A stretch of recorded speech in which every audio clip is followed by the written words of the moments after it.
Hello friends, welcome to let's snap exams. आज इस video में हम बात करेंगे भारतीय प्रशासन की विशेषताएं। ये टॉपिक एमए एग्ज़ाम्स के लिए काफ़ी इम्पोर्टेंट टॉपिक है, तो चलिए हम इसके बारे में शुरुआत करते हैं। पहले इसके बारे में थोड़ा सा इंट्रोडक्शन देख लेते हैं, फिर इसकी विशेषताओं को देखेंगे। विकास के संदर्भ में विश्व के देशों को दो भागों में विभाजित कर सकते हैं, विकसित एवं विकासशील। निसंदेह भारत विकास की प्रक्रिया में अग्रसर है, परंतु विकसित देशों की दृष्टि में शामिल होने के लिए सतत एवं गहन प्रयास की आवश्यकता है और इस प्रयास में प्रशासन की भूमिका सर्वोपरि है।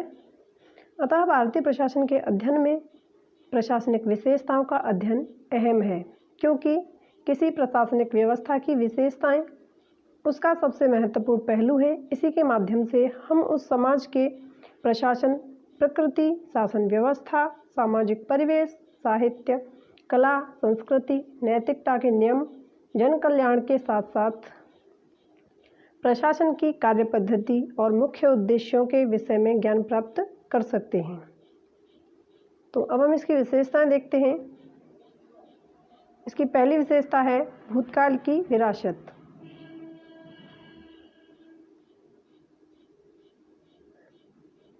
भारतीय प्रशासन का आधुनिक रूप चाहे ब्रिटिश उपनिवेशीय शासन की देन है, परंतु वास्तव में यह एक लंबे ऐतिहासिक विकास का परिणाम है। भारतीय शासन काफ़ी समय तक अपने प्राचीन तथा मध्यकालीन रूप से प्रभावित तथा एक क्रमिक विकास का परिणाम है। क्योंकि भारत में सत्ता का हस्तांतरण ब्रिटिश हाथों से भारत एवं पाकिस्तान नामक दो राष्ट्रों को किया गया था, अतः स्वाभाविक रूप से पूर्ववर्ती विशेषताएं आज भी द्रष्टव्य हैं। जिस प्रकार मुगल कालीन फारसी भाषा का आज भी राजस्व तथा न्यायिक प्रशासन में प्रभाव दिखाई देता है, उसी प्रकार अंग्रेजों द्वारा विकसित कानून, नियम, प्रक्रियाएं भारतीय लोक प्रशासन में परिलक्षित होती हैं। अखिल भारतीय एवं अन्य लोक सेवाएं, सचिवालय व्यवस्थाएं, नौकरशाही की कठोर कार्यप्रणाली, संघीय व्यवस्था, राष्ट्रीय एकता, प्रशासनिक अनामता तथा गोपनीयता, कमेटी प्रणाली, जिला प्रशासन, राजस्व प्रशासन, पुलिस प्रशासन, वित्तीय प्रशासन तथा स्थानीय प्रशासन इत्यादि ब्रिटिश शासन के मुख्य प्रभाव हैं जो भारतीय प्रशासन में दिखाई देते हैं। दूसरी विशेषता देखते हैं। प्रशासन में संघात्मक एवं एकात्मक तत्वों का मिश्रण तथा केंद्रीयकरण की प्रवृत्ति। भारत के संविधान के अनुच्छेद 1 के अनुसार भारत राज्यों का एक संघ है, अतः संघीय स्तर पर केंद्र सरकार तथा राज्यों में प्रांतीय सरकार और संविधान की अनुच्छेद 246 में शासन के कार्यों को संघीय, प्रांतीय तथा समवर्ती सूची में विभक्त किया गया है। अतः आवंटित कार्यों के अनुसार लोक प्रशासन का संगठन, कार्यकरण निर्धारण किया गया है। रेलवे, डाकतार, दूरसंचार, विदेशी नीति इत्यादि केंद्र सरकार के कार्यक्षेत्र में है, जबकि पुलिस, सिंचाई, स्वास्थ्य, स्थानीय स्वशासन राज्य सरकारों के अधीन है। यही कारण है कि भारत में प्रत्येक प्रांत में राज्य प्रशासन पूर्णतः एक समान नहीं है। राज्यों में अपनी लोक सेवाएं और प्रशासनिक संस्थाएं कार्यरत हैं, जो राज्य विधानमंडलों द्वारा पारित अधिनियमों के अनुसार कार्य करती हैं। परंतु संघात्मक विशेषताओं के साथ केंद्रीकरण भी विद्यमान है। जैसे राज्यपाल की जो नियुक्ति होती है वह राष्ट्रपति द्वारा की जाती है। पदमुक्त केंद्र सरकार द्वारा राज्यों का दिशा निर्देश अनुच्छेद 352, 356, 360 आदि ने राष्ट्रपति की संकटकालीन शक्तियां हैं।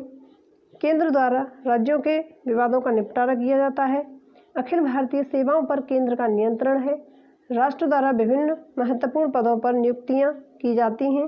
भारत में केंद्र चूंकि बहुत शक्तिशाली है, इसीलिए अधिकांश निर्णय केंद्र द्वारा ही लिए जाते हैं। अगली विशेषता देखते हैं। उदार एवं धर्मनिरपेक्ष प्रशासन। भारतीय प्रशासन धर्मनिरपेक्ष तथा उदारता के सिद्धांतों पर आधारित है। इसका मुख्य कारण यह है कि धर्मनिरपेक्षता के सिद्धांतों को भारतीय संविधान द्वारा स्वीकार किया गया है, जिससे अभिप्राय यह है कि भारतीय सरकार का कोई अपना धर्म नहीं है और ना ही शासन का संचालन करते समय धर्म, जाति आदि के आधार पर किसी प्रकार का भेद किया जा सकता है।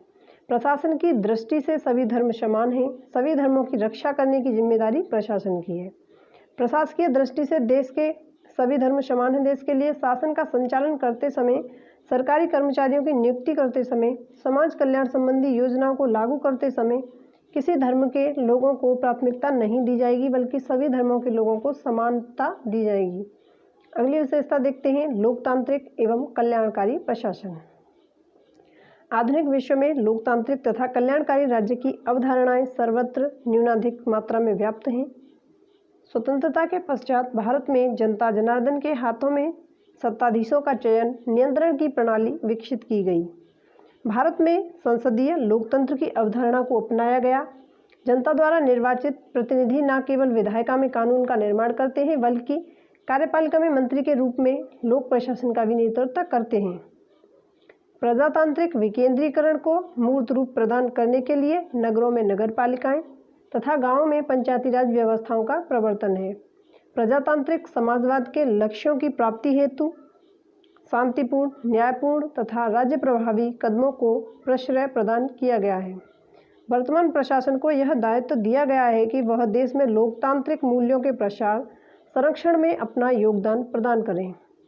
आज के युग में राज्य को एक बुराई के रूप में नहीं, बल्कि अनिवार्यता के रूप में देखा जाता है। यही कारण है कि आम व्यक्ति की समस्त मूलभूत आवश्यकताओं की पूर्ति हेतु प्रशासनिक संगठन कार्य करते हैं। अगली विशेषता देखते हैं, पद सोपानीय प्रशासन। भारतीय प्रशासन पद सोपान के सिद्धांत पर आधारित है। जैसे कि पहले है संघ, उसके बाद है राज्य, राज्य के बाद है जिला, जिले के बाद है स्थानीय प्रशासन। इस तरह एक पद बना हुआ है, उच्च, फिर उससे निम्न, फिर उससे निम्न, फिर उससे निम्न। इस तरह से संघीय, राज्य, जिला, स्थानीय स्वशासन जिनका आपस में घनिष्ठ संबंध है। स्थानीय प्रशासन पर जिला प्रशासन, जिला प्रशासन पर राज्य सरकार तथा राज्य सरकार पर संघीय सरकार का नियंत्रण होता है। इसके साथ सभी स्तरों पर विभागीय प्रशासन भी पद सोपान के नियमों के अनुसार चलाया जाता है। प्रत्येक विभाग को डिवीजन में और डिवीजन को शाखाओं में, शाखाओं को सेक्शनों में एवं सेक्शनों को उप सेक्शनों में विभाजित या बांटा जाता है। उच्च पद के अधिकारियों के कर्मचारियों को पृथक पृथक पद प्रदान किए गए हैं। उच्च पद के अधिकारियों को नियमानुकूल आज्ञाएं, आदेश प्रदान करने की सत्ता प्राप्त है और निम्न श्रेणियों के कर्मचारी अथवा अधीनस्थ कर्मचारी उच्च पद पर आसीन पदाधिकारियों की आज्ञाओं का पालन करते हैं। अगली विशेषता देखते हैं, सिद्धांत एवं व्यवहार में अंतर। इसमें इस तरह से देख सकते हैं, जैसे कि सिद्धांत में बात कुछ और है, जबकि उसमें व्यवहार में उसे देखें तो वो अलग है। जिस तरह से भारत में जो राष्ट्रपति है वह संवैधानिक दृष्टि से या सैद्धांतिक दृष्टि से देश का प्रमुख होता है, जबकि वास्तव में मंत्रिमंडल ही प्रमुख होती है, जिससे प्रधानमंत्री देश का वास्तविक प्रमुख होता है। भारतीय प्रशासन सैद्धांतिक एवं व्यवहारिक रूप में अंतर पाया जाता है। संविधान अनुसार राष्ट्रपति देश का कार्यपालक है, देश का शासन उसके नाम पर चलाया जाता है। उच्च अधिकारियों की नियुक्ति भी राष्ट्रपति करता है, राष्ट्रीय नीति को निर्माण करता है और इसे लागू करता है। परंतु व्यवहार में संसदीय प्रणाली को अपनाए जाने के कारण राष्ट्रपति की स्थिति भिन्न है। वह केवल एक संवैधानिक मुखिया है तथा अपनी शक्ति का प्रयोग स्वयं नहीं करता है। संविधान की धारा 74(1) के अनुसार उसकी सहायता तथा परामर्श के लिए मंत्रिपरिषद की व्यवस्था की गई है, जो कि वास्तविक कार्यपालिका के रूप में कार्य करती है। मंत्रिपरिषद द्वारा दिए गए परामर्श को राष्ट्रपति अस्वीकार नहीं कर सकता। अगली विशेषता देखते हैं, राजनीतिक तटस्थता। भारत में लोक प्रशासन राजनीतिक दृष्टि से तटस्थ है। प्रशासन तंत्र के सदस्य सरकार की नीतियों को बिना किसी दलीय आसक्ति एवं स्वयं के आग्रह के पूर्ण निष्ठा से क्रियान्वित करते हैं तथा सरकार की नीतियों के पालन में उनकी निष्ठा पर सरकार के परिवर्तन का कोई प्रभाव नहीं पड़ता। प्रशासन की यह राजनीतिक तटस्थता वस्तुतः भारत की संवैधानिक व्यवस्था द्वारा निर्धारित की गई है। अगली विशेषता देखते हैं, सैनिक एवं असैनिक सेवाओं के लिए पृथक प्रशासनिक व्यवस्थाएं। कार्य सकुशल शासन संचालन के लिए भारत में सैनिक और असैनिक प्रशासन की अलग अलग व्यवस्थाएं की गई हैं। सैनिक प्रशासन का उद्देश्य है युद्ध, बाहरी आक्रमण, आंतरिक गड़बड़ी, जिसमें जल, थल एवं वायु सेना के नीति निर्माणों और प्रशासनिक पहलू जैसे भर्ती, पदोन्नति, नियुक्ति, स्थानांतरण, आचार संहिता, अनुशासनात्मक कार्यवाही शामिल है। जो असैनिक प्रशासन से भिन्न है, जिसका असैनिक प्रशासन का उद्देश्य है जनसेवा, कानून व्यवस्था, दैनिक कार्य संचालन, सरकार की सहायता आदि करना। इन सेवाओं की आचार संहिता और अनुशासनात्मक कार्यवाही के साथ साथ भर्ती, पदोन्नति, स्थानांतरण एवं सेवानिवृत्ति नियम भी अलग अलग हैं। अगली विशेषता देखते हैं प्रशासकीय एकरूपता।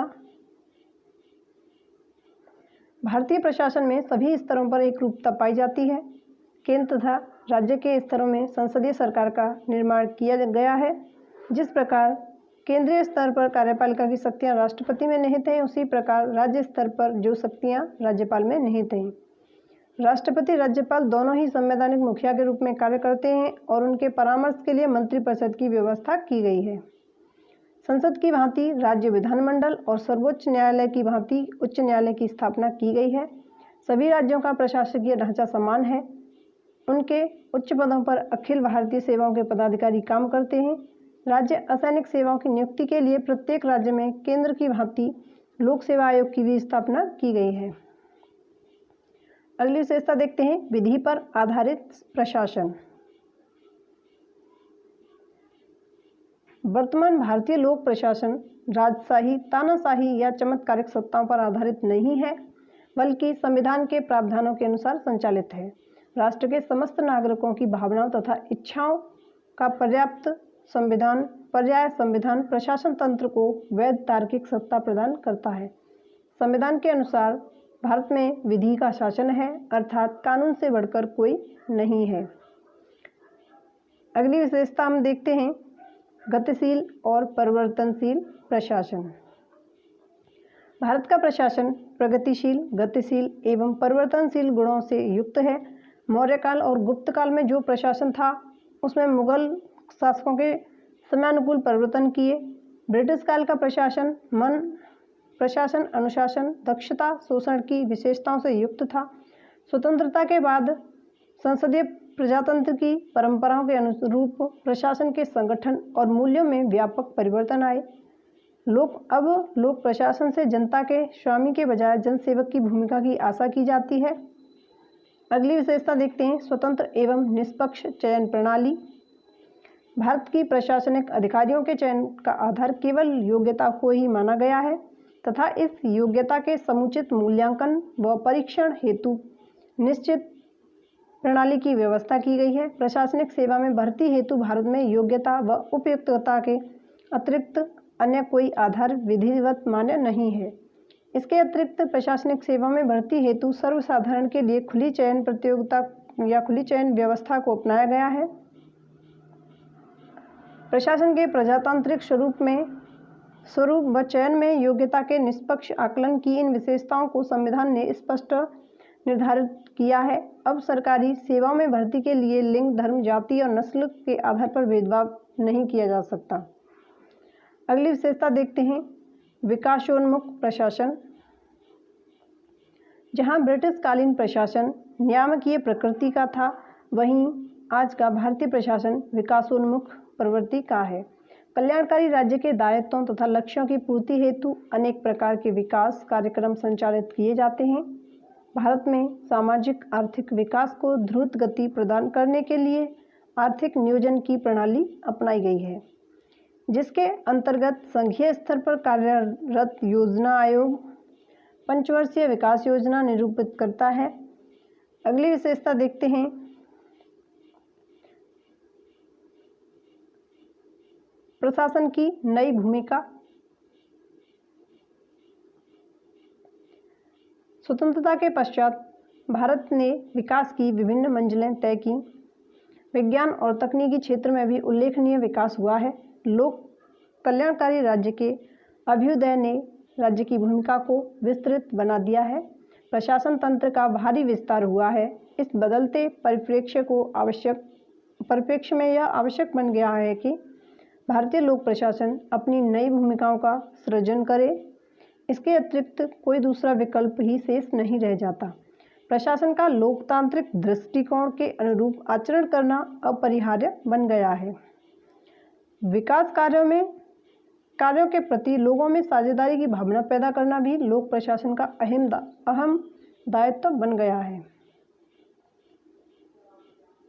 तो दोस्तों, आपको ये वीडियो अच्छी लगी है तो इसे लाइक करें और अपने दोस्तों के साथ शेयर करें ताकि ये ज़्यादा से ज़्यादा लोग इसका लाभ उठा सकें, और आप हमारे चैनल को सब्सक्राइब करें।